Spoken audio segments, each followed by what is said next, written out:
इस बार यमुना नदी के जलस्तर ने सालों दशकों का रिकॉर्ड तोड़ दिया। रह रहकर जो यमुना नदी है वो खतरे के निशान तक पहुंचती है, उसे पार करने का खतरा हमेशा बना रहता है।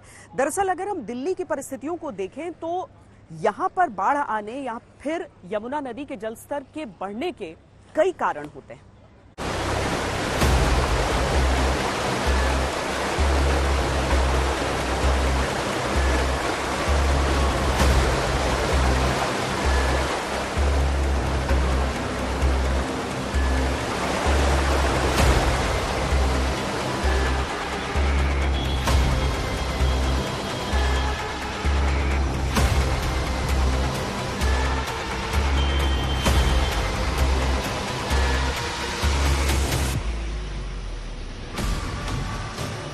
जरा सी बारिश और दिल्ली गले तक डूब जाती।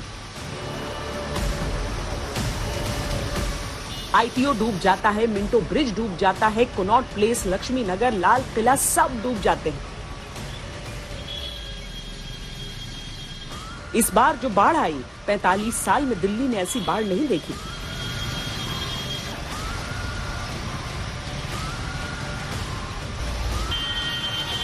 यमुना किनारे बसी देश की राजधानी में जैसे जैसे यमुना का जल स्तर बढ़ता है, दिल्ली के लोगों की धड़कनें बढ़ती हैं।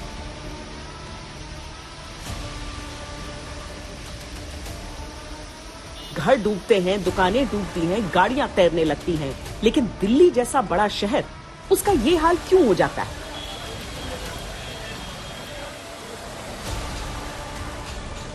दरअसल कम समय में भारी बारिश एक वजह है जिससे दिल्ली में यमुना का जलस्तर बढ़ता है। हालांकि इतना ही पानी अगर लंबे समय में गिरे तो नदी इतना खतरनाक रूप अख्तियार नहीं करेगी।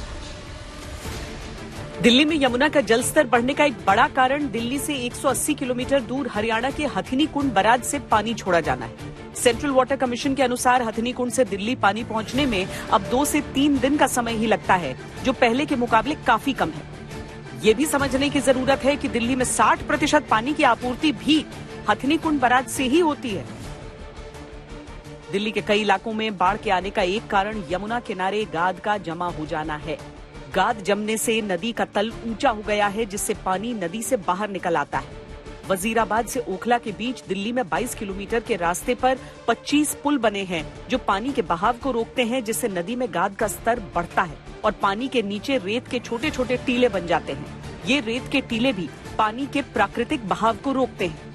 एनर्जी रिसोर्सेज इंस्टीट्यूट के अनुसार अतिक्रमण के कारण कुदरती ड्रेनेज सिस्टम पर असर पड़ा और वो पतले हो गए।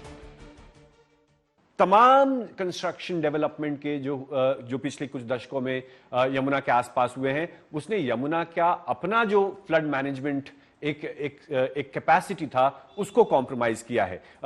30 से ज्यादा ब्रिजेस हैं और फ्लाईओवर्स हैं, चाहे वो रेल ब्रिज हो या सड़क ब्रिज हो, जो यमुना के बीचों बीच बनाया गया है। तो इन सब कारणों से यमुना का जो नेचुरल फ्लड मैनेजमेंट कैपेसिटी है वो डिट्यूरेट हुआ है। साथ ही साथ फ्लड प्लेन्स और वेटलैंड्स जो है वो कॉम्प्रोमाइज हुआ है, जिसके कारण हमने ये बाढ़ जैसी स्थिति देखी है। दिल्ली में पानी भरने की एक वजह यहाँ का पुराना ड्रेनेज सिस्टम है।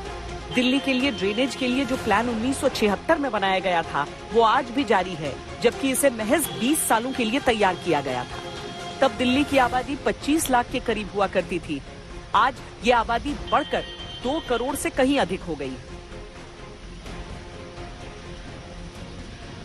ड्रेनेज सिस्टम है उसकी आयु काफी हो चुकी है, और वो जब बना था तो वो जनसंख्या और आज की जनसंख्या जिस तेजी से बढ़ रही है उस तेजी से वो उसको बैलेंस नहीं कर पा रही। दूसरी स्थिति ये है कि इस बार तो विपदा अलग प्रकार की थी। इस बार विपदा इस प्रकार की थी कि जितना इस बार 154 mm और गुड़गांव में 160 mm तक पहुंच गया, तो ये चीज तो आप एक्सपेक्ट ही नहीं करते थे। इसके लिए आप सही मायने में न तो आपका इंफ्रास्ट्रक्चर तैयार था, न आपका माइंडसेट तैयार था। दिल्ली में 28 बड़े नाले हैं जो यमुना में खुलते हैं, लेकिन नदी किनारे अतिक्रमण हो जाने से ये भी बाधित हो गए हैं। नए ड्रेनेज सिस्टम के लिए नए मास्टर प्लान की आवश्यकता है। ऐसे में 11 अलग अलग विभागों को एक साथ काम करना होगा। इनमें irrigation, flood, PWD, DDA, traffic police, MCD, horticulture, forest और अर्बन डेवलपमेंट जैसे विभाग शामिल हैं और जब तक इन कारणों पर ध्यान नहीं दिया जाएगा, दिल्ली इसी तरह डूबती रहेगी।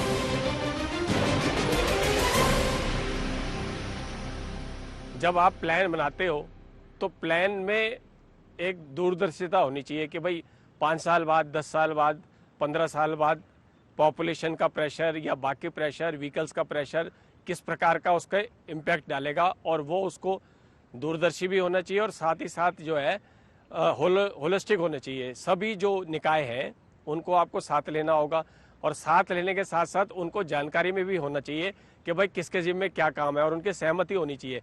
क्योंकि होता क्या है कि प्लान हम बना देते हैं कि ये इरिगेशन डिपार्टमेंट करेगा, ये एमसीडी करेगा, ये फला करेगा, ये अला करेगा, लेकिन हम ये नहीं चेक करते कि भाई उनके पास आर्थिक धनराशि है कि नहीं है, मैन पावर उतनी है कि नहीं है। अब इरिगेशन के पास मैन पावर और स्टाफ कितना है ये देखने की ज़रूरत है। तो ये सारी चीज़ें जब संपूर्णता में तय करेंगे तो आपको सभी निकायों को अगर जवाबदेह बनाना है तो सभी निकायों के जो प्रबंधन है, मैन पावर और आर्थिक प्रबंधन भी उसमें शामिल होना चाहिए ताकि वो उसको काम को जो है अप टू मार्क कर सके।